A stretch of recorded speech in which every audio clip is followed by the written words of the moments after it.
ಗುರುಜಿ, ನನ್ನಿಂದ ನಿಮಗೆ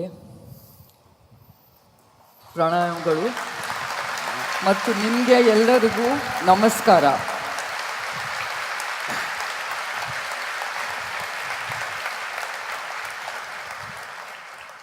I can't tell you how privileged I feel, and it's a rare privilege for me to be here in conversation with you in front of this wonderful and huge audience.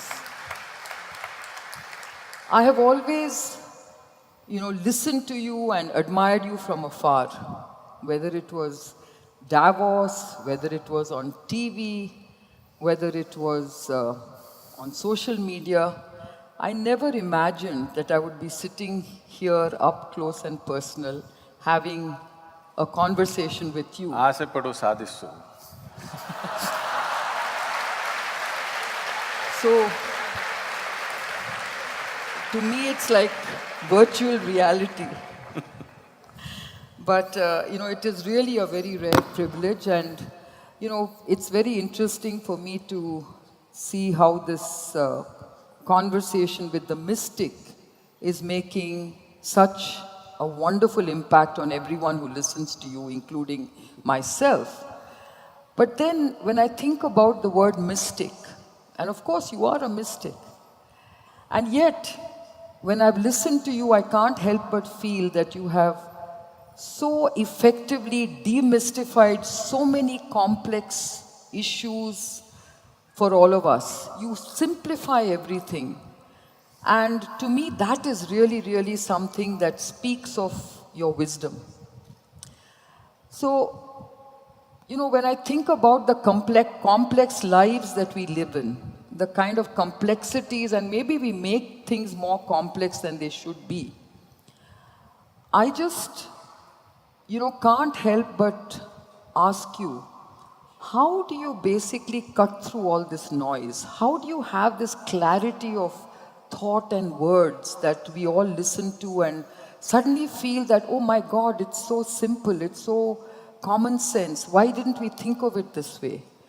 And my question to you, Guruji, is how do you, help us to cut through that noise, to gain that clarity, and to find answers to these problems or complex situations that are there or maybe we create, to really make us better people?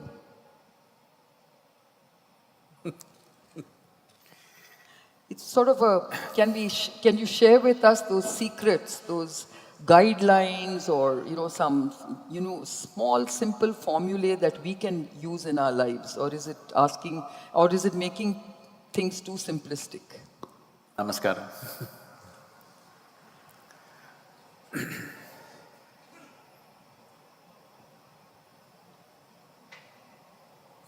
About just what you said, the essential thing in the world is this: anything that we don't understand, anything that we don't have a handle on, becomes mysterious to us. Right here, if you look at everybody, many aspects of life, what is very mysterious and exciting for one person, another person it may be just a daily affair. So, mysticism means… the word mysticism is coined by ignorant people. Actually, I must tell you this. Some time ago, we were to publish a book. Normally, most books, except a few where I sat down and wrote, other things are generally compilation of talks. So this book, which was a compilation, came to me for the title. I'm supposed to give the title. So I wrote Of Mystics and Mistakes. So our English publication people who are there, the volunteers, they said, Sadhguru, this is too up in the face, it's too blatant. I said, no, that's how it is. There are only two kinds of people in the world, mystics and mistakes. Because if you see everything just the way it is, you get labeled as a mystic. If you are making mistakes with your perception, people think you're normal. Whenever I hear this, when people start off saying, see, after all, we are only human, I know they're referring to their mistakes and their limitations. Very few people will ever say, I am human, referring to the immensity of being human. Whenever people say we are only human, they're always referring to their limitations and the mistakes they've made of themselves. So, you should not be surprised about this, that if there is a situation that you think is complex, only if I am able to make it very simple for you to understand. See, I am not changing the nature of the situation is still the same. Just that for you to understand, I will simplify the process, only then you can call that person a mistake. Otherwise, if I complicate a simple situation, that's a con man. Yes, simple things are complicated so that nobody figures out what's happening there. That's a con job, isn't it? Unfortunately, with all due respect to everyone, much of anything that is supposed to be what is usually referred to be as otherworldly in the form of religion, spirituality, philosophies, in my opinion, largely has been a con job. Because complicating simple things, you complicate simple things because you want to keep people eternally confused. When people are confused, they are enslaved. Sorry. Wow, that's a very unique way of looking at it. And you said, and I was very taken with that statement you made, that I am human. That is to say that you're proud of being a human being and that you've got this life in you which is very, very unique. And I want to actually take that sentence of yours and say, I'm a woman. Oh. And I want to raise a very important subject which has always worried me a lot, and that is about the very, very serious gender bias that we have in society across the world, but I want to focus on our own country. At least you got a day for yourself. There's no man day, yeah?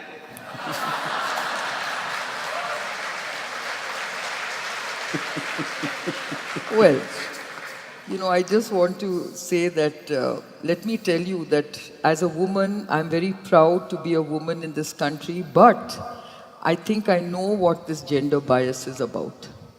Because right from the time I was born, I have seen this gender bias in society. And I really want to discuss this with you, Sadhguruji, because I really think it's very important for me to, understand from you about certain things that have always been of concern to me as a woman, because I remember my mother telling me when I was born that although my parents were overjoyed, my late grandmother, that is my father's mother, my late father's mother, was deeply disappointed that the first child born in the family was a girl child.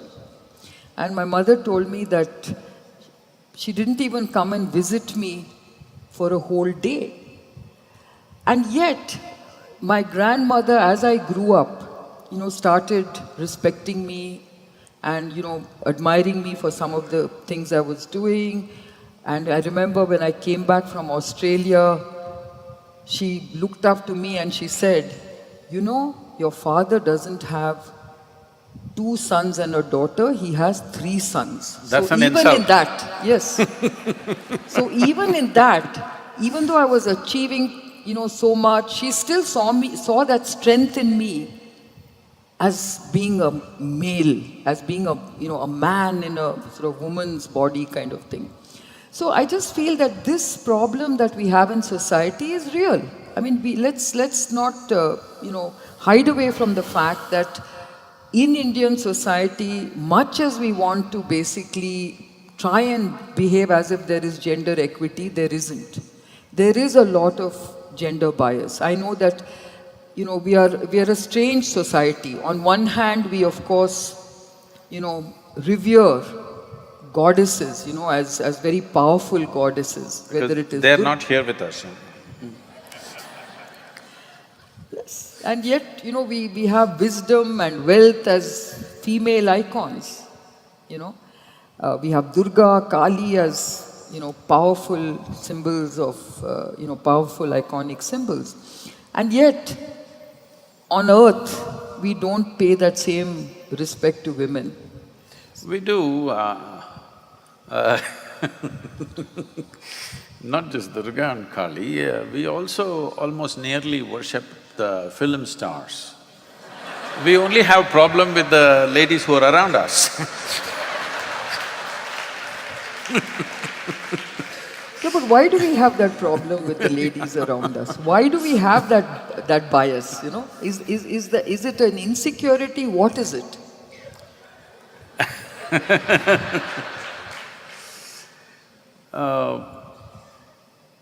There's a larger aspects or many aspects enmeshed in this. If you don't mind me taking a few minutes on this one. Please take all the time. Whatever I say, all the ladies, you must listen to me carefully. I'm not biased. But we should not ignore realities in the sense. See, we are doing a fundamental mistake in this, that is, we are trying to equate a man and a woman in the physical world. It's a wrong way to go. Because in the physical world, male is definitely stronger physically. The leveling of the playing field is happening not because of evolution of attitudes and perceptions, no, only because of technology. Because, let us say, I'm in Coimbatore, 1,000 years ago, not today. You want to come, most probably you won't come, the man in your house will come. You will not come simply because variety of problems are there on the way. So only the man traveled, only the man did things outside. It is not that women did nothing, they did the most significant thing, that they gave birth to us. I don't see how it is less significant than earning a few rupees. How is it less significant that somebody who gave birth to me is less significant than somebody who earned a few bucks for me? How is it less significant? I don't understand. Because we are driving the entire world today only from the perspective of the economic engine. Economic engine or economics as we know it is just a glorified version of just providing for ourselves. That's all it is. We've glorified it in such a way that that's the only thing that matters. Today if you say, a big man in Bangalore city, I wouldn't dare say a big woman, okay? If you say a big man, it's not because he's got big brains, we call him a big man. Not because he has a big heart, we call him a big man. Not because he has enormous wisdom, we call him a big man. He's got a big pocket. I'm saying our perspective has become like this. The simple act of providing for ourselves and those around us has been glorified to a point. Providing has always been the activity of the male. But making life beautiful, making life meaningful, bringing sense to life has always been the act of the feminine. But unfortunately, we are creating a society where there is no value for anything that is feminine. And now you're expecting a woman to succeed. The only way is she has to do this all the time, just like a man. She can do it, but she doesn't have the same amount of muscle. That doesn't make us inferior, that doesn't make somebody else superior, that's not the point. The point is, we have created a very skewed playing field. Now you're wanting to succeed on that playing field which is not designed for you. I'm saying we need to redesign the society so that both masculine and feminine have equal roles to play. Today, the role for the… I'm not talking about male-female, I'm talking about masculine and feminine. The role for the feminine in the making of our society is so minimal that we think we can do without it. No, it must be equal, only then life will be beautiful. Otherwise, you'll work your life out without knowing why the hell you're doing what you're doing. That's what is happening. So as a woman, as the feminine, as a manifestation of feminine, I'm saying, what is more significant in our life than our birth, I'm asking? How's anything more significant? The only more significant thing if you live a bad life is your death. The most significant aspect of our life is our birth. In this aspect, our mothers or the women had 90% role and maybe 10% for the man's role. I don't know what's the percentage, but you know, you're a bio. But now we are starting to create a world where it is all about masculine activity and women are supposed to succeed in that. Obviously it'll be torturous. No, but I think, Guruji, if you think about it, in the knowledge economy, it's not about, That's what I'm saying, brain, that is brawn. changing. It's That about is changing brains, now right? because of technology. Yes. Because the brawn is becoming less and less significant, now women are beginning to play their role. But this is only in the last 2 generations. For 2 generations, I think they've done very well. And we must understand this in the rural areas of this country, and I would like to change this. It is not just in India, it is in the human societies, it's like this. The discrimination is there. It may be on the surface they've leveled it out because of development, of technology, of conveniences, that women are playing equal role in many places. So, we don't have to… Fundamentally what I'm saying is, a society has to take care of one thing, that a woman cannot be physically harmed, okay? Rest, I think she will fend for herself. There is no need to make it overtly nice for her, she will fend for herself. Only thing is, physically, because she is more vulnerable than a man, every society should establish that physical threat for her is not there. Rest of it, I think she will handle it, she's equipped to handle it, I believe.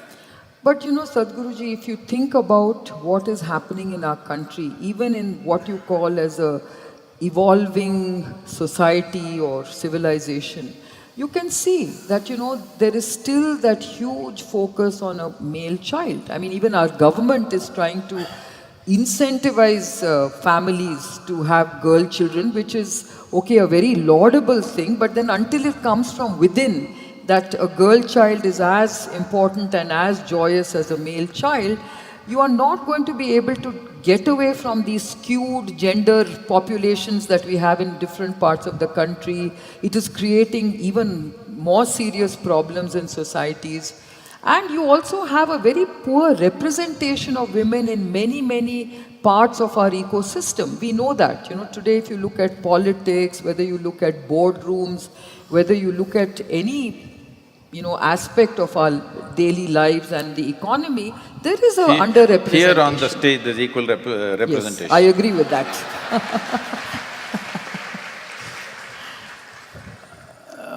We must understand this. We have been an agricultural society for a very long time, and we still are.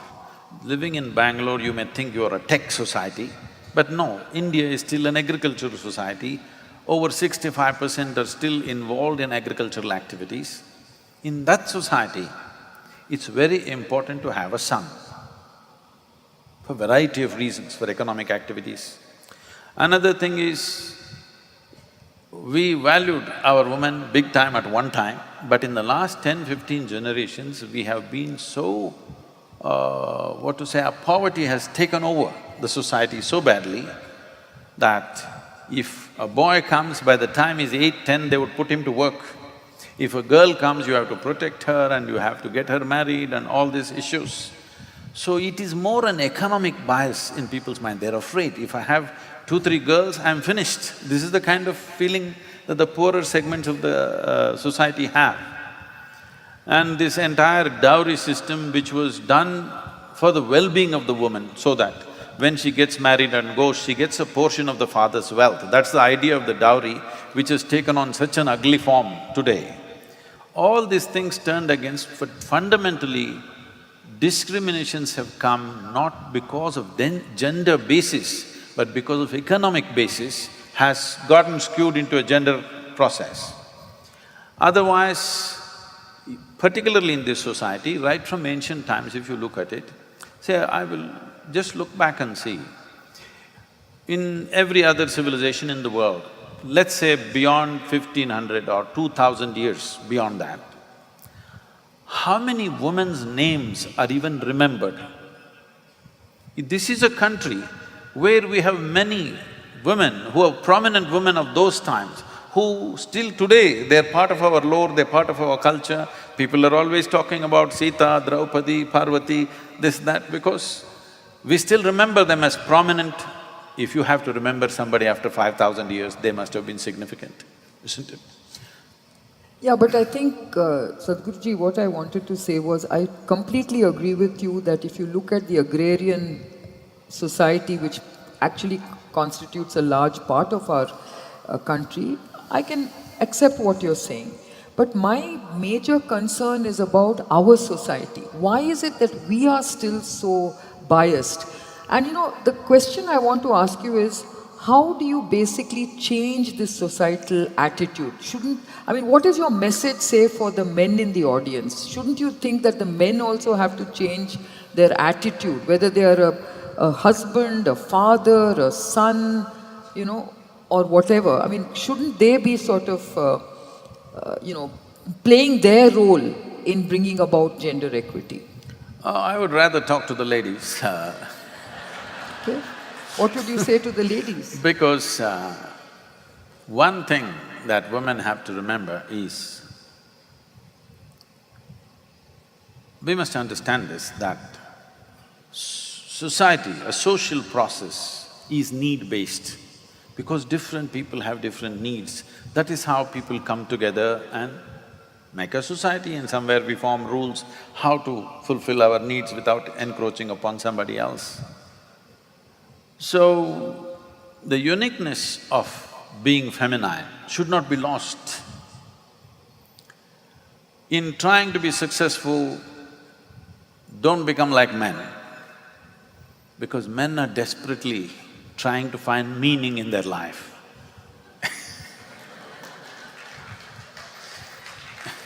In many ways, later on disillusionments may happen, but in many ways, at least at the beginning stage of life, a woman brings meaning to a man's life. It's very important for him.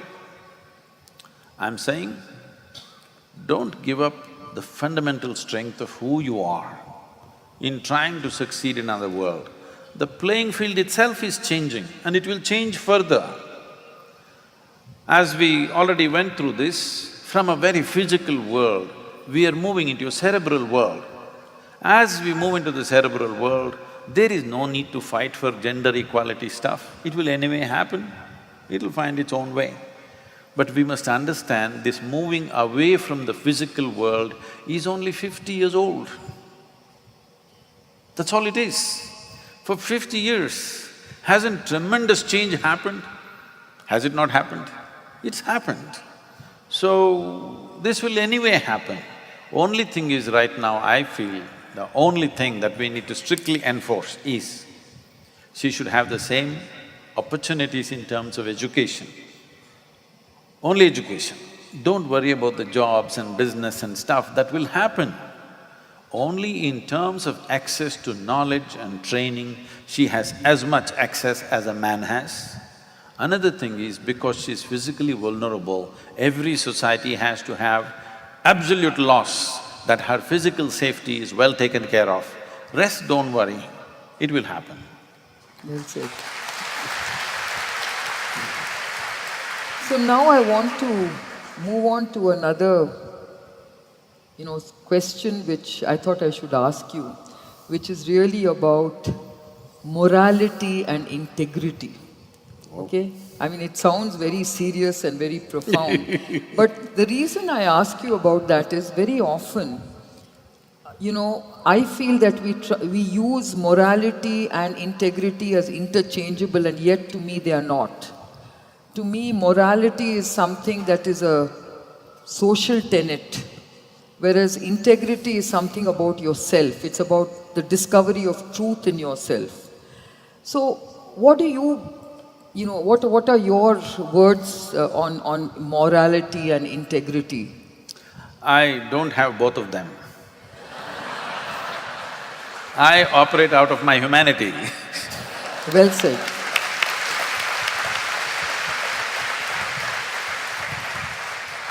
I stand on the platform of my humanity and try to touch my divinity. This is how I live. So are you saying that morality and integrity are something that, You're trying to be human. Yeah. No, but I still want to understand, we all sort of talk about morals and moral dilemmas, and we also talk about integrity. So how does one basically try and understand these two very difficult words to understand? See, morality, people think, is a substitute for humanity. When human beings start behaving like beasts, we will try to impose some morals upon them to make them pretend like humans. With morality, you can correct the external activity of a person. You cannot correct the way he is, isn't it? You may curtail his thing saying that if you do this, they will fry you up there somewhere. You're getting fried in Bangalore itself right now. Or if you do whatever you think is good, you will get rewards elsewhere. This is a very simplistic way of looking at life. With morality, we have created pretentious societies, very pretentious and distorted in many ways. But when there is no law, there is no control, suddenly these very civilized human beings burst out and do the most horrendous things. Humanity means to be human is natural for you. You are a human being. You are not pretending to be one, hello? Are you pretending to be human or are you really human? You're really human. But the problem with being human is this. See, you have never seen a bad tiger, have you? We don't know what is one, yeah. There is no bad tiger. If it hunts more efficiently, kills more efficiently, it's a very good tiger. A tiger or any other creature is incapable of being a bad one. It is also incapable of evolving itself into something else better, because nature has fixed two lines for all these creatures. Within those two lines, they range a little bit, but that's about it. They cannot go below the bottom line, they can't transcend the top line. With the human being, it is like this. There is only bottom line, there is no top line. You could be any way you want. This is the struggle. Whichever way you are, somehow it's not good enough. However you are, somewhere something is unfulfilled. So we must look at this more profoundly, rather than trying to come up with more words and try to fix it in different ways. Generally, in my understanding, if I'm wrong, please tell me. Morality means there are fixed values, thou shalt not, thou shalt not, thou shalt not. Only those things are happening.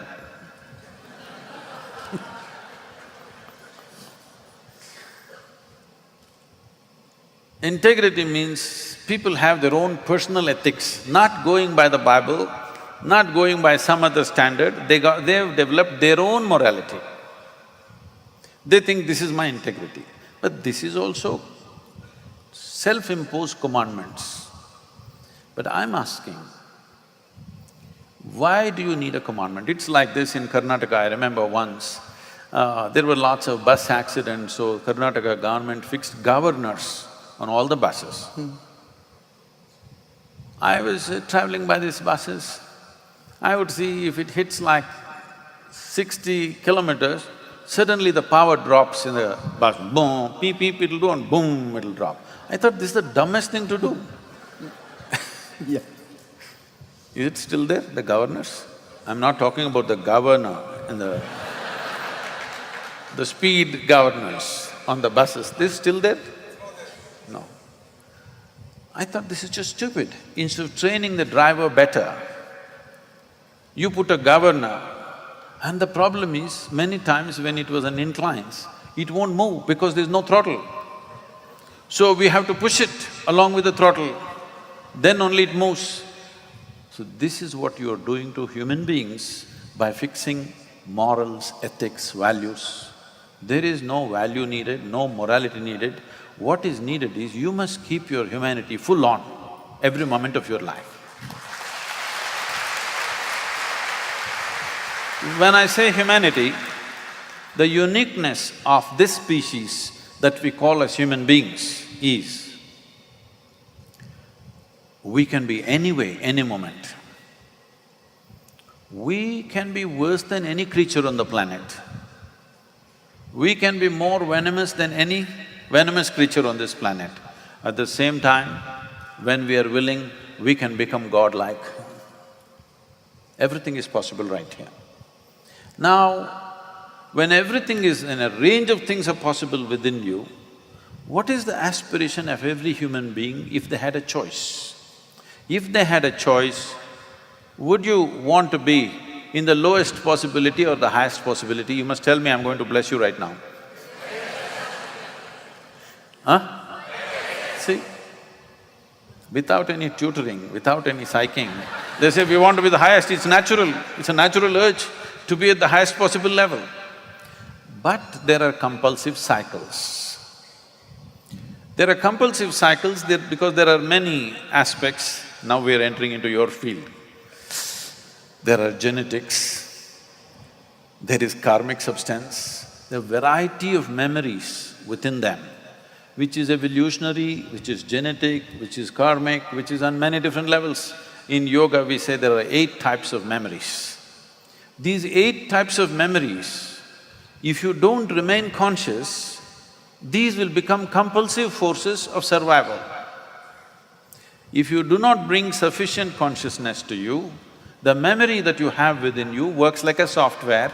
By itself, it will start doing things.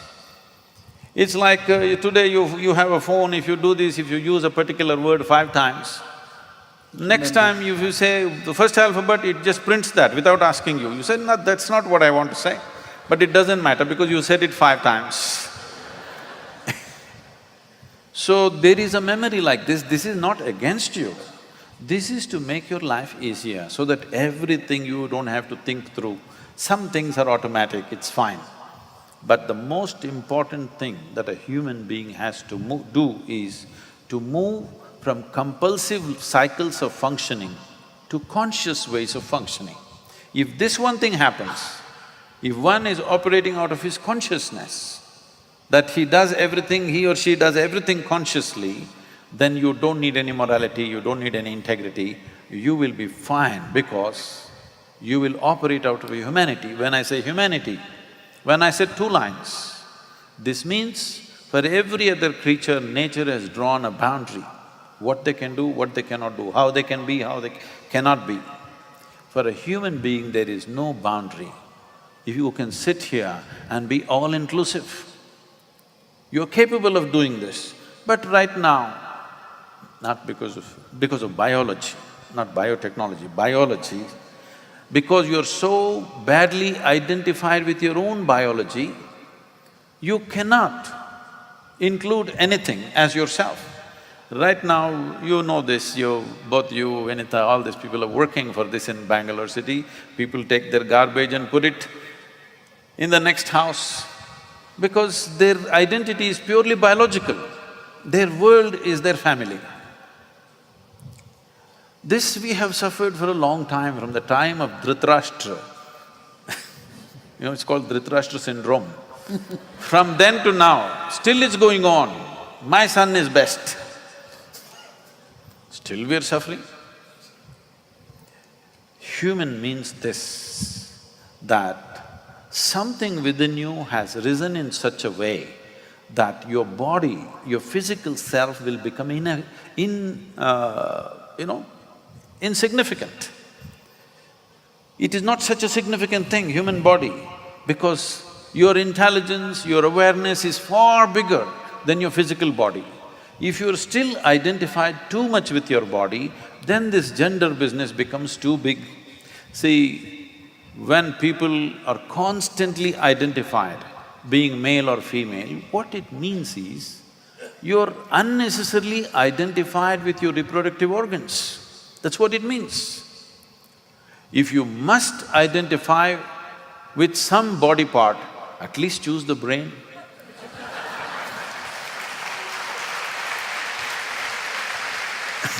So, on that whole subject of, well, you explained it beautifully, the morality bit, but lot of people go through moral dilemmas. Like you said, you don't do this, you must do that, you have all these commandments. And sometimes I feel certain moral dilemmas are really, really very difficult moral dilemmas. Like for example, you talked about genetics. And if you think about today, young couples who, have pregnancy tests and they find out that the child has a genetic defect. That means they're female? No, what I'm saying is, when they discover that the baby has a genetic defect, then they are at this No, moral… I'm just trying to lighten the subject. I know, but this is something which is quite a serious moral dilemma which lot of young couples, grapple with. Like for instance, some couples say that, should we bring this child into the world because it will suffer for the rest of its life. Even they feel selfish and say, we will suffer for the rest of our lives bringing this child with this genetic defect into the world. And others feel, no, this is God's wish that this child should be born. Now, obviously there is no right or wrong in this, taking this decision. But a lot of this moral dilemma comes from this feeling that if we do this, it is wrong, if we do that, it is right. And they're going by moral tenets of society. How does one figure this out, this moral dilemma? What is your advice to such young couples? I didn't know it's a popular question. There are many aspects to your question. First of all, this God deciding.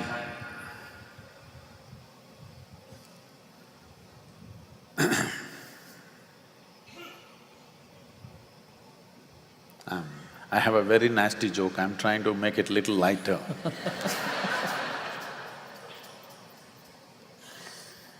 About God deciding about your child. Those who wish to have children, I want you to at least get this much figured out. It's your desires which make a child, not God. Okay? This much fundamental you must figure it out.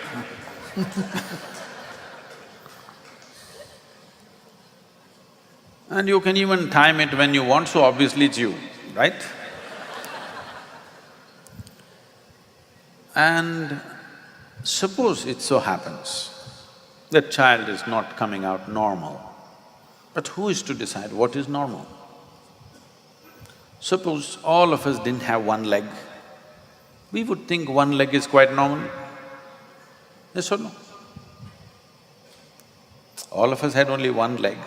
Would we not think one leg is quite normal, and suppose one of these ladies had two-legged baby, we would think he's a freak.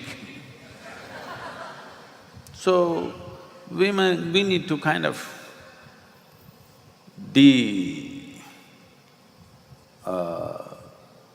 undo ourselves a little bit, to not jump into conclusions as to what is normal, what is not normal. Anybody who doesn't look like you is abnormal. A lot of people think I'm abnormal. I think you're abnormal because you don't have a beard. Every man is supposed to have it. Some of you are showing little samples.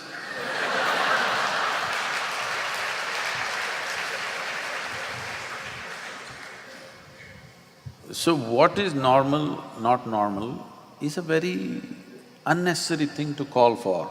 Unless we see something which is congenitally in such a state, the child is going to suffer immensely because of this. You must understand, with all the other creatures on this planet, if they are not fit to live, they will not live. You have never seen in nature an animal without legs or this or that surviving. In the very first few days it'll go. It will not survive. Well, because we are in a more protected atmosphere, we will make our children survive no matter what. But that no matter what also has to be toned down a little bit. If it is just to keep the medical economy going, somehow, somebody took me into this, what do you call them? All these incubators and what do you call that? Early born, Yeah, early natal centers, the prenatal and natal… Yeah. Some of these children are born at 5.5 months, they're like this. They don't look human. They're keeping them there for over 2.5 to 3 years in the incubator and trying to save this child. This is not concern for life. This is a wrong kind of business. I'm sorry, I'm saying this, but I think it's completely wrong because when you know clearly this person is never going to be a full-fledged human being and going to suffer eternally and everybody around them are going to suffer because of this, you're trying to just go against nature and do something. But how to take this call? There must be how much intervention to do, there must be some kind of control on this. At any cost you want to keep them alive. We know today we have enough technology, even if somebody is dead, we can have their heart beating and prove they're alive for another 10 years if we want. What is the point of this kind of technology? There is no sense to this. So about taking this call, it's a sensitive thing, it's not a joke. For the parents, it's not easy. But at the same time, I want you, all of you, all of you who clapped, who are pregnant right now, you must take this call. You must understand, in this vast cosmos, this very solar system is a tiny speck. In that tiny speck, planet Earth is a microspeck. In that microspeck, Bengaluru is a super microspeck. In that, you are a big man. This is a serious problem.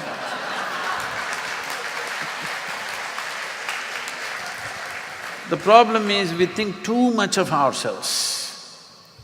See, in the process of generating life, this is all coming because we are heavily identified with our own physical forms.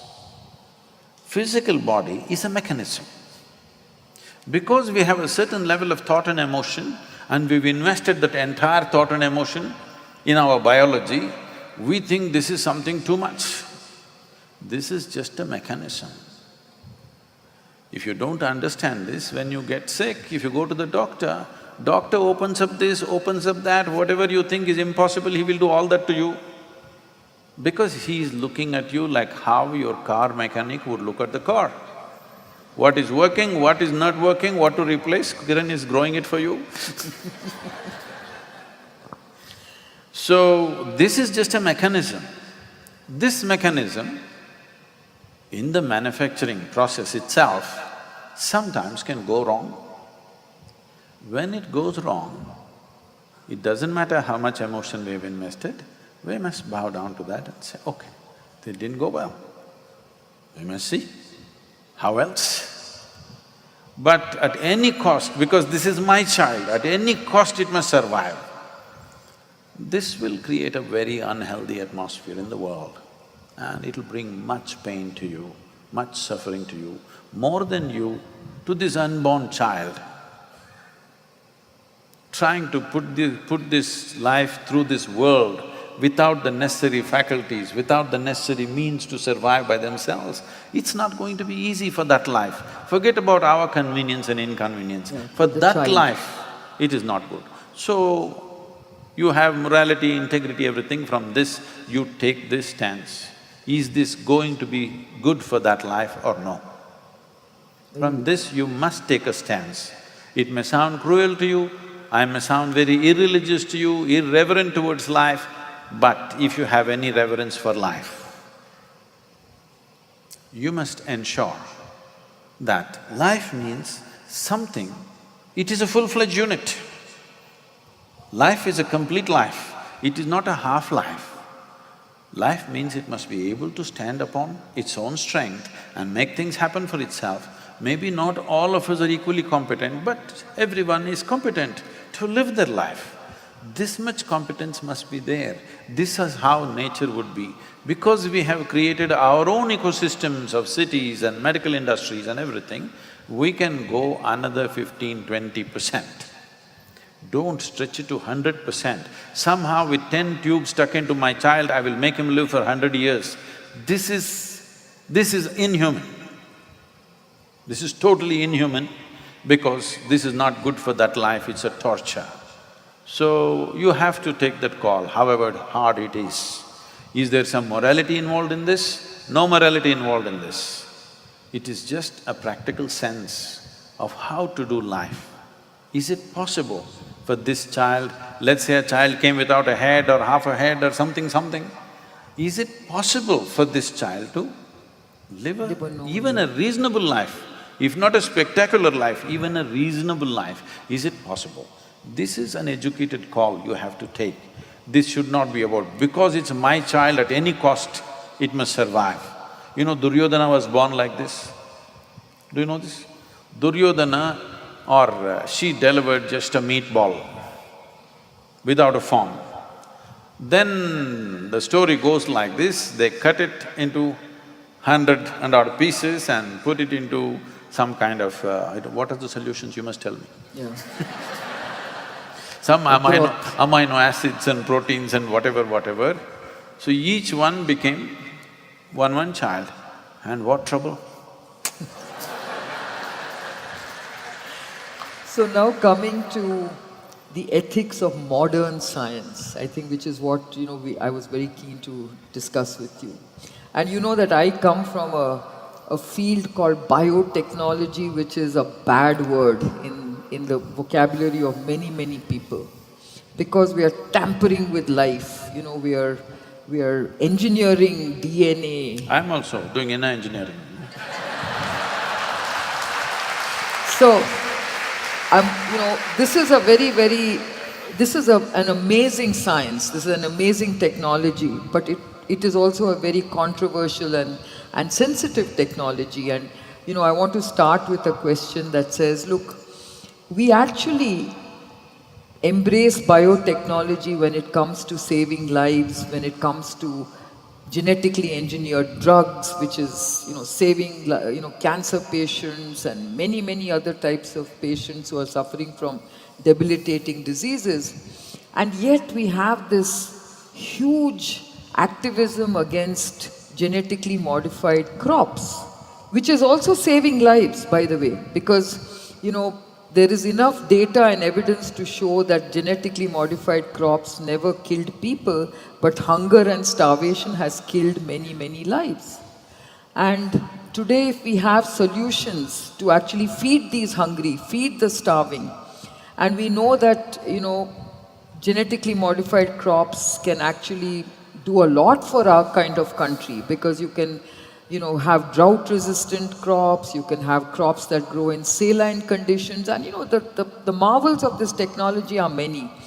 But people are not willing to have a scientific debate. People are not willing to look at data. People are not willing to look at evidence. They always want to look at long-term, absolutely guaranteed, safety of a new technology. How do we deal with this? I want your suggestions on how we deal with these kind of questions.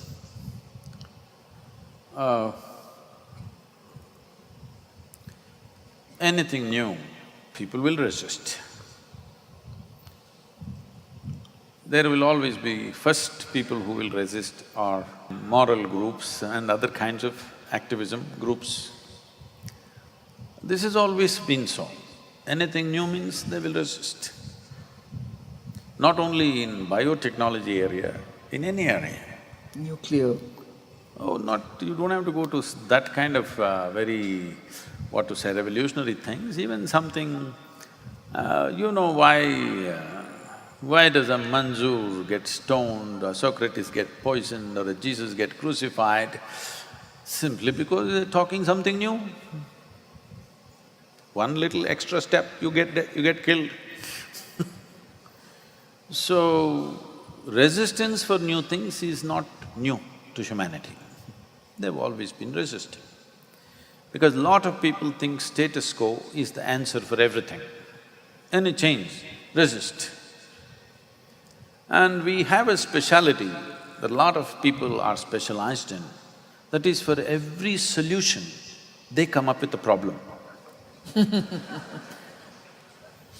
Whatever the solution, they will find a problem in the solution. Endlessly it's going on. Having said that, at the same time, see, anything that concerns with the basic life-making process of human being or plant or animal or whatever, this we must tread little carefully. I think generally the concern… I know there are lots of people who are resisting simply because it's new, that's different. The main concern is commercial forces are leading the thing. For commercial forces, it is not even fair to expect that they've invested a certain amount of money and they have found something which will be very, very really valuable in the marketplace, and now you tell them, don't use it because we are still thinking what it will do after 1,000 years. It's not fair for them. But when commercial forces are leading everything, because we have made economics the main force, now commercial forces are being allowed to tamper with the basic life material of who we are, there is a certain amount of caution that needs to be exercised. Is there an alternative? I think non-commercial forces, maybe government-funded forces, should invest heavily in research. After it has been incubated well for a period of time, it must come out. When it is a commercial enterprise doing this, because every day costs money, every day is either pushing your balance sheet up or down. So, commercial aspects will take precedence over other things. You can't blame them for that because they're there to do business. So, in this context, we must be little more careful about growing more food. We can grow as much food as we want. If you keep the natural ecosystem the way it should be, we destroy that and then come up with other kinds of hybrid answers, which may be temporary solution but which can completely destroy everything for us. For example, right now in this country, we have 1.3 billion people. We have done many things. We have done some really wonderful things, we have done some very nasty things. All kinds of things we have done. There are a lot of achievements to show in the last 50 years for this nation. We are on the way to the Mars. Many great businesses, enterprises have been built, scientific discoveries have happened, many things have been done. But one of the greatest things that we have done is, without any support of technology or any great amount of infrastructure, our farmers with traditional knowledge have managed to generate food for 1.3 billion people.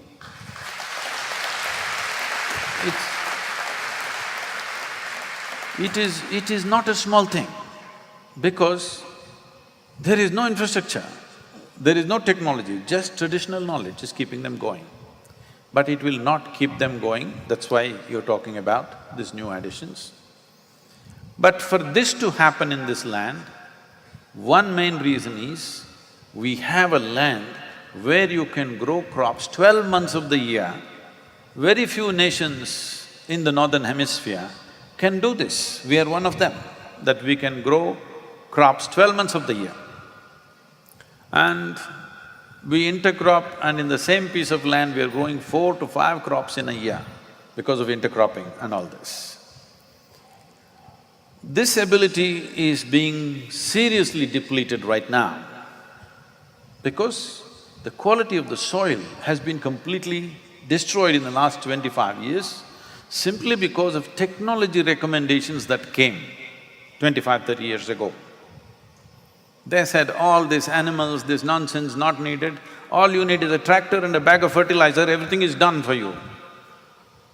I was also into farming at that time. You will see, you're trying to do this, your neighboring farmer just throws urea and urea and urea, and his plants, boom, they come up like this, yours are looking like this, you look like a fool. But you did all this. Now we know, many studies are showing, in the last 25 years, the nutritional value of vegetables in this country has gone down by 40%. Because soil can be replenished only by leaves from the trees and animal waste, or we must all die. These are three ways to replenish the soil. That also when we die, now people putting themselves in stone cases so that they don't become part of the soil. No, one of the most eco-friendly things you can do is, when you die, you're buried or burnt and part of the soil. This you must do, you know. You shouldn't go away somewhere. Why I'm saying this is, technology is also doing this. People are making bookings that your body can be allowed to float in the space forever. Right now, there's one concern which is going on, people think it's a religious concern, it's of no religious concern to me.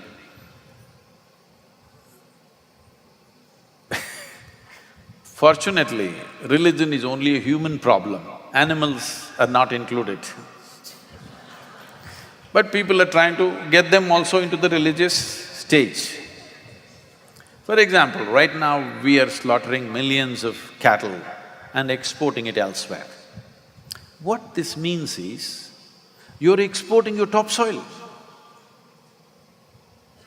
Almost everything that you eat, except the fruits that come from trees, almost everything that you eat is coming from the first 4 to 18 inches of the soil on this planet. Just this much. If you are going on exporting topsoil of this country in the form of meat or whatever, what will you have in 25–30 years' time? Already your nutritional value has come down so much.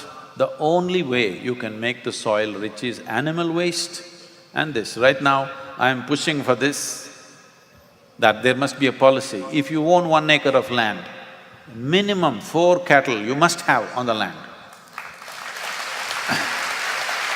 Not for its milk, not for the meat, but for the dung, which is the most valuable thing of an animal, that it drops it all over the place. This is how the land can be enriched. Trees you have taken out, animals you're taking it out, what are you planning? So, now you will tell me that in this pot you can grow all the grains that you need because of biotechnology. I won't take it. I know there are many positives. There are many positives to the biotechnology.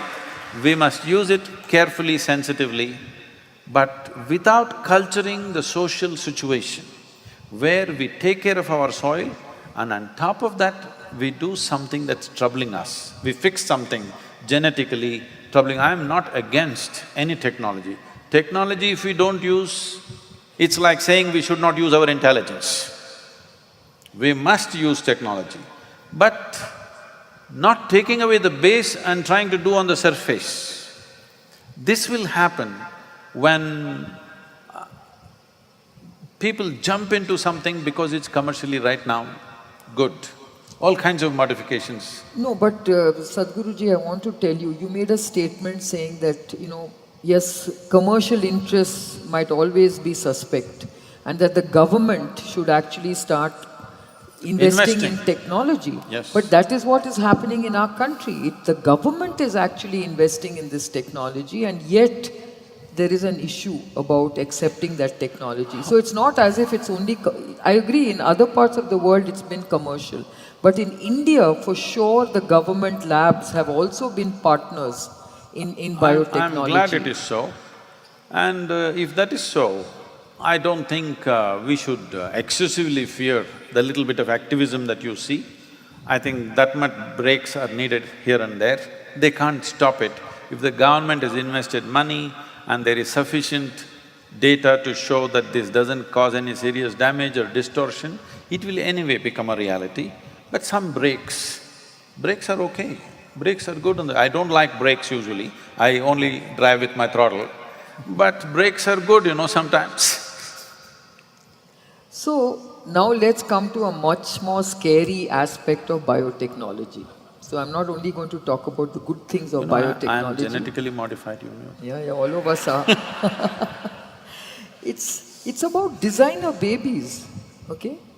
Now if you think about it, the whole thought of a designer baby is scary. But if you think about saying, okay, I can actually make sure that the same case that I talked about, that you are in this moral quandary about giving birth to a child with a genetic defect, but yet you can have gene editing technologies to fix that genetic defect and actually give birth to a normal child. So there is a good side of designer babies, but there's also a very scary side of designer babies, because like you said, human beings don't necessarily know where to stop. And you might want to have these superhumans with the highest IQ. This has been done even Hitler's time. I think they tried to develop, right? They tried to develop these superhumans, and through various their experimental, nasty and horrific experiments. But that can also happen today. And whilst you need regulations against such things happening, you will still have people who will be able to do this. Maybe some countries will say, why don't we, indulge in these kind of technologies to create a super race in our country? How do you deal with this? Kiran, this is where it is. When we think we can create a super brinjal or super cotton or super whatever, then a super mouse, super cow, super human being is natural progression of things, isn't it? Yes, it is. But there is that moral… No, it is not not moral. It is about humanity again. No, I'm not looking at it as a moral thing. The thing is, genetic engineering or modifying life the way we want it is not a new aspiration. This has always been the aspiration of the human beings. We've gone to such extents in this country in the past. This is because they're trying to breed carefully.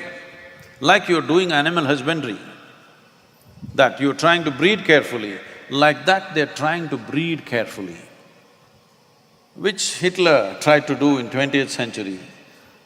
Forcefully, it became ugly. Now we want to do genetic modification. That is, we want to deliver a child, this is the aspiration of every parent. We want to produce a child who's at least one step ahead of us. It's a natural aspiration and it must be so. Next generation should be at least one step better than us, isn't it? So for this we created an entire process. From pre-conception to conception and post-conception, every day of these 9.5, 10 months, how a child should be kept in the mother's womb. There are very clearly defined processes, what you should do to deliver the best possible child. In terms of health, well-being, intelligence, there are established processes. We have ignored all that, now we are going for biotechnology. Essentially, what you're trying to do is, the repetitive nature of the genetic imprint, you're trying to take it and bring a new quality, isn't it? There is substantial studies right now to show, through proper practice of yoga, meditation and certain other processes, you can distance yourself from the genetic imprint that you have and function as a completely new life. I will show you, this may be little hard for you to swallow, very hard for you to swallow, but you must come and see. I will put certain people through certain types of initiations. In 24 hours, you will see the way their face is, the very shape and form of their face will change, simply because they have distanced themselves from the genetic process. If you're not aware of this, in this country, when somebody walks the spiritual path, when he wants to take sannyas, first thing they will do is, they will do rituals for their parents, even if they're alive, to distance themselves from their genetic material. There are very established scientific processes, science not as you know it in the laboratory, science that can be operated from within, that you do certain things to distance yourself from the genetic process, so that you are not a repetitive life, you are a new life. New possibilities will arise. I can show you thousands of people who are functioning way beyond their natural IQs that they have. Way beyond that they will function, simply because they have distanced themselves from their biological imprints that they carry within themselves. But doing this, whatever you're talking about, it will look like we are doing great service when we relieve somebody of a disease. But we know that more than 50% of who we are is not us, but some other organism, 52% or something is supposed to be bacteria. Suppose they all reject us because of we are too modified for them, what will happen? We definitely cannot live. Do you know, all of you? More than 52% of you is bacteria. Microbiome. So, suppose you modified yourself and the rest of the organisms which are supporting your life right now, they protested, you finished. So, when are they going to protest? You do not know. Because we know from genetically modified crops, every 18 months they have to re-modify it because the bugs get mutated by themselves. The brinjal and the cotton that they're doing, every 18 months, they're again retuning it because whatever you had tuned it for, the bugs have again mutated themselves. So the bugs are becoming super bugs, whether you are becoming superhuman or not, the bugs are becoming super bugs. And how are you going to encounter these super bugs? I know scientific… all these horror movies have produced a bug which is 10 feet tall, comes and eats up your child or something. Something like that may not happen. The bug need not grow in size if you can't kill it. See, if you can kill it by smashing it, but if you can't mass kill it with your whatever you're doing, sprays and antibiotics and this, if this does not work, just for let's say 1 year, half the humanity will die, isn't it? No, and we are dealing with super bugs these days. No, not yet super enough. If they become super enough that you have no answer for them, I'm saying if it takes 1 year for you to find the answer, within that 1 year, at least half the human population will be exterminated. So when such things are there, I know it's a certain space where everybody wants to be up on somebody else, but I think this is an area where we must go little slowly. We should not stop, but we must go gently. And build data. I still believe that we need to build… We must build data, no question, but the veracity of the data takes time. See, in the last, let's say in the last 25 years, about human health, How many times have the world scientists changed their opinion? Every year they're changing their opinion. Every year they're changing their opinion. So if every year you're changing your opinion, obviously you don't know what you're talking about, isn't Or it? no, it's about different scientific teams trying to question some other findings. All I right, mean, that's what is I'm happening. saying we don't have a full picture. We don't have a full picture, that's a fact. When we don't have a full picture, how many things we change, we must be very, very cautious. We should not stop. It is not out of fear, it is out of concern and care that we must tread gently. We should not simply rush into it and regret it tomorrow. So now I want to come back to… I can tell you, this happened, you know. This happened in 2050. A bunch of bio-scientists got an appointment with God. They all went there and they said, "Hey, old man, you've been doing quite good with creation, but now everything that you can do, we can also do, it's time for you to retire." So God said, "Oh really? What is it that you can do?" They said, "We can make life." He said, "Okay, let me see a demo." So they picked up some soil, did this. You should put the details, I don't know anything. And they made the form of a human baby, and in 10 minutes the baby meow cried, became alive. God said, "Well, that's quite impressive, but first get your own soil."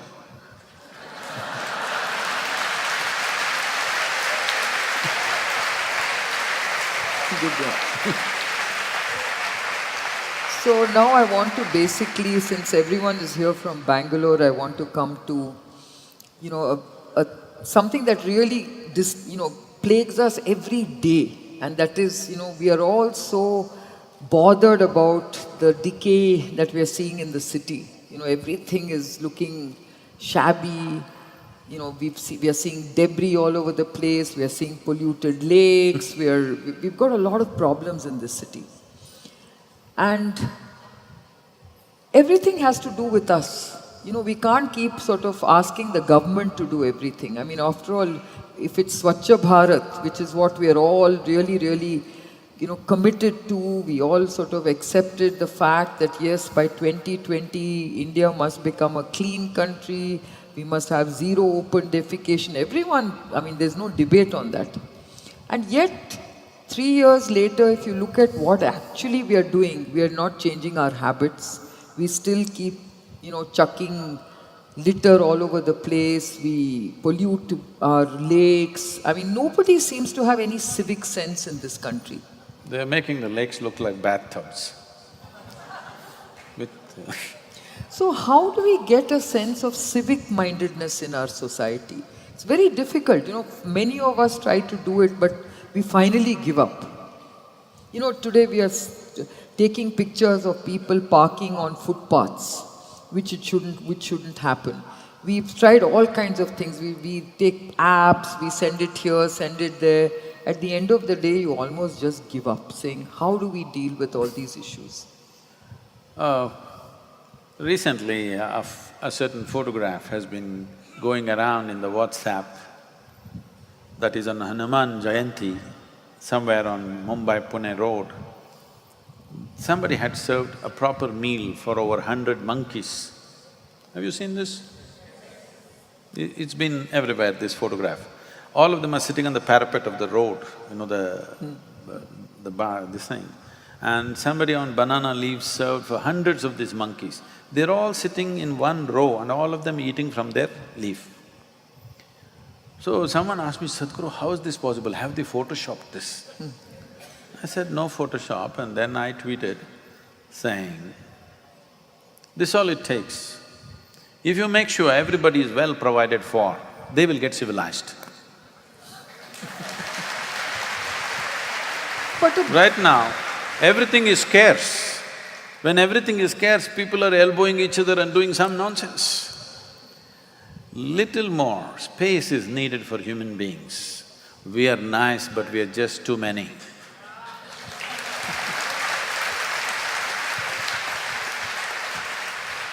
So, these are facts that you should know better than me, but in the beginning of 20th century, our number was only 1.6 billion. Today we're 7.3 billion. In India, in 1947, we were only 33 crores. Today we are 125 crores. In 70 years, 4 times reproduction, 4 times over reproduction is irresponsible. But this has not happened just because of excessive reproduction. This has happened because in 1947, average life expectancy of an Indian was 28 years. 28, you heard me? Not 78, 28. Now it's 68, yes. Today it is somewhere around 63, 64, which is a wonderful thing to happen. But what this means is we postponed our death. Simple arithmetic, if we postpone our death, should we not also postpone birth?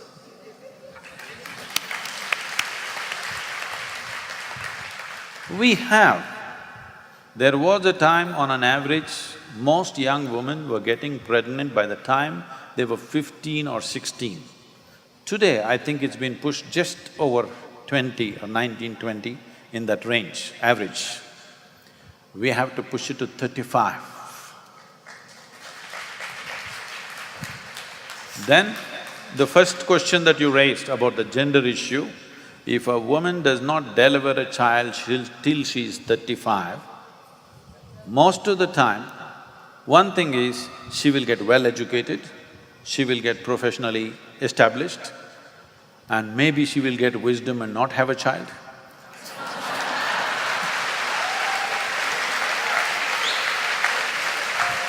So, Child is not a bad thing, we all were born that way. It's just that we are not an endangered species. yeah.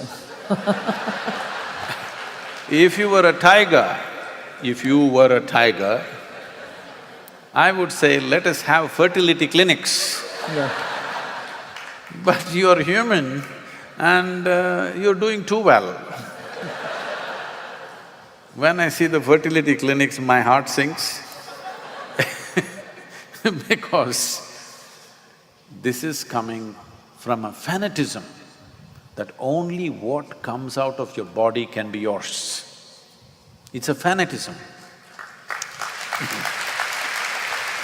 Why can't this person be yours? Why are they not yours? This is what being human means. This is what humanity means, that if you are willing, you can live here without any sense of boundary. Boundaries are not fixed upon you by nature. It is an unconscious, compulsive boundary that you're setting for yourself. That means you have not explored the dimension of being human. You're still trying to operate like a creature on the planet. If you explore the dimension of what it means to be human, you would see inclusion does not mean biology. Inclusion means consciousness. If this comes, if consciousness rises, you will see we have hundreds of couples who are Isha full-time volunteers and part-time volunteers. None of them have children, they've just chosen not to have because I'm giving them thousands of children, millions if they want, if they're ready. So where is the need to biologically identify with one child? I'm clearly noticing who is clapping and who is not, it's okay. So, I'm thinking of something very audacious for which I'll become super unpopular. I'm thinking of instituting an award for all those young women who are healthy, who are capable of having a child, but choose not to have one. Oh, you got a good endorsement Because for that. whether you realize this today or not, you think the problem is parking. You think the problem is garbage, you think the problem is healthcare. No, the problem is population. There is no other problem. Absolutely, well said. And I see that we are running out of time, but I want to ask you a final question before we turn it over to the audience. You know, you talked about technology, and we know that technology, of course, also raises aspirations. And I remember we grew up at a time when we didn't have phones, we didn't have television, we were very content with small things. Very. We drove around in ambassador cars, we were lucky if we had a landline, and if we aspired for a telephone and we got a landline after 3 years, we were very happy, very content. If we got a, Premier Padmini after the ambassador, we were very content. But today, things are so different. I mean, it's a great transformation that we are seeing in our country. You can choose any model you want of cars, of smartphones, and yet you see that technology and aspirations, are almost proportional to discontentment. Do you feel that is true? No. Because they have a nice car. Because there seemed to be this instant gratification. We must have the next best thing. No. They have a nice car, but they can't drive because the road looks like a parking lot. It's most of the time they're parked. Park, move, park. That's how you're driving in Bangalore city. So they're frustrated, they can't drive their dream car. Now, let's not take this position, because this is unfortunate position that every generation takes about the next generation. So my father thinks that I was unnecessarily too over-dynamic. His father thought so, that at the age of 12, 13, he left his father and came out because he wants to become a doctor. He thought that was a great ideal. His father was a merchant. He thought being a merchant is not good, he wants to become a doctor, he did a great revolution. But I'm sure his father thought, this is a worthless fellow, instead of doing this trading, he is going to become a doctor and unnecessarily he leaves the house and goes to study. Now I aspire for something else. My father thinks the same thing. I don't want to do the same mistake with my daughter. I only said this, do whatever the hell you want in your life, just do it well, that's all. Do anything you want, it doesn't matter. Maybe you're doing something that I don't figure.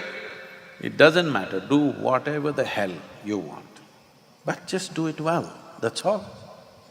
If you don't do it well, then that's a problem, because… not because you're not doing as well as somebody else, simply because you are not exploring the full depth and dimension of who you are. When you explore the full depth and dimension of who you are with enormous amount of technological support, obviously you will do much more. But let's see this. Technology is there. It's not because of technology we have aspirations. Because of our aspirations, technology has come. Because we wanted to do more, we came up with new ways of doing things. Now that we can do so much, if all the people on this planet, these 7.3 billion people, if all of us become super active, dynamic, industrious like you, working day and night, using all the modern technology, this planet has only another 20-25 years left. But 50% of the people are lazy. They are the ones who are saving the world.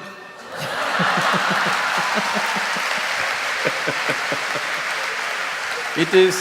unfortunately, the unfortunate reality in the world is this: it's not human intelligence which is saving the world, it's not human love which is saving the world, it's not human compassion saving the world, human lethargy is saving the world. Not a good way to do things. So before we explore, see, today we have become superhuman already, we don't need any genetic modification. Because of our ability to do things, 1,000 years ago, what 10,000 men could do, today one man can do, simply because of the technological enablement. that we have. Once we have this kind of power, how we act, how we operate, what we aspire for, what we do must be very conscious. I'm not saying controlled, it must be conscious. Once it's conscious, you will do only what is needed, nothing more, nothing less. Right now, humanity is still in a state of compulsive mode of activity. When you're in a compulsive mode of activity, if we empower you more and more and more, you will not only destroy this planet, all the 11 planets in the solar system you will destroy. Why do you think we are going to Mars?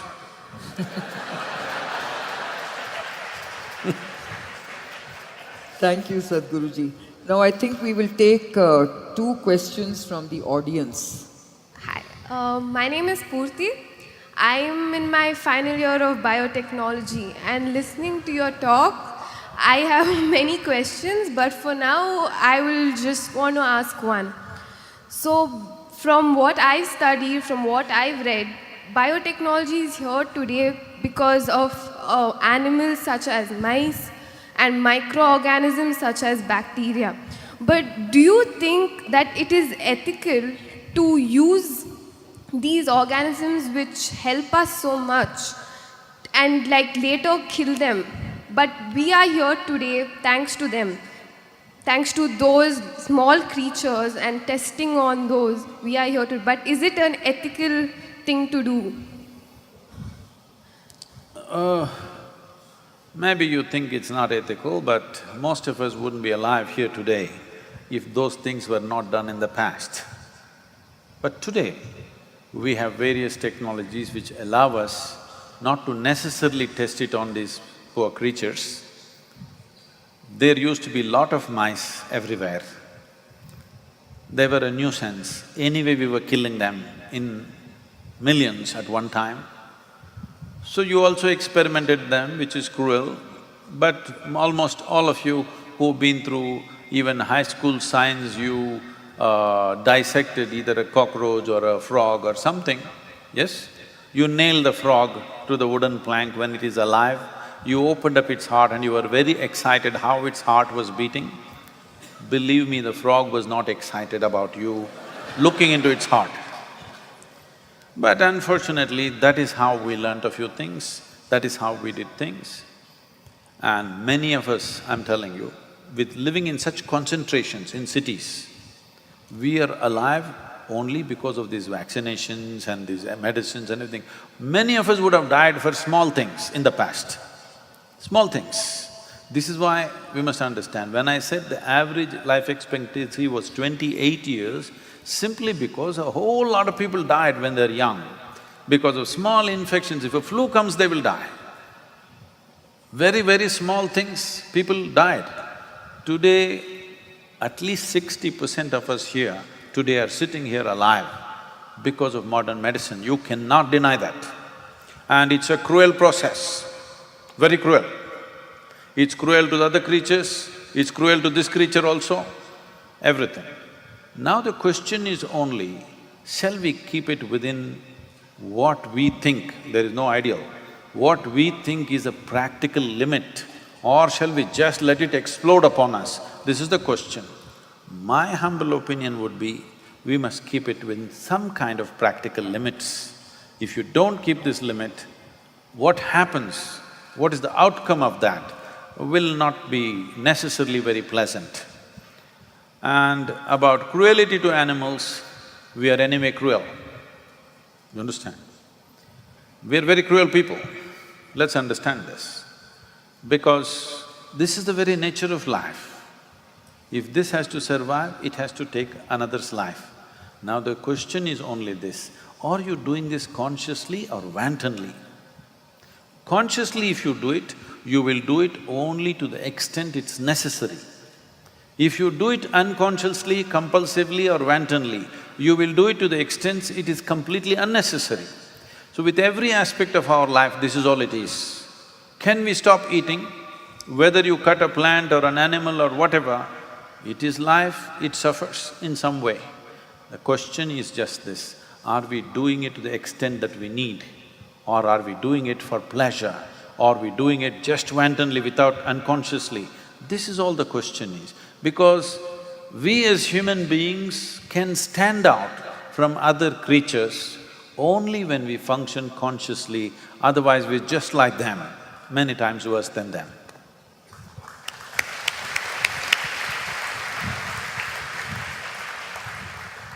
Thank you for this wonderful conversation. Thank you very much.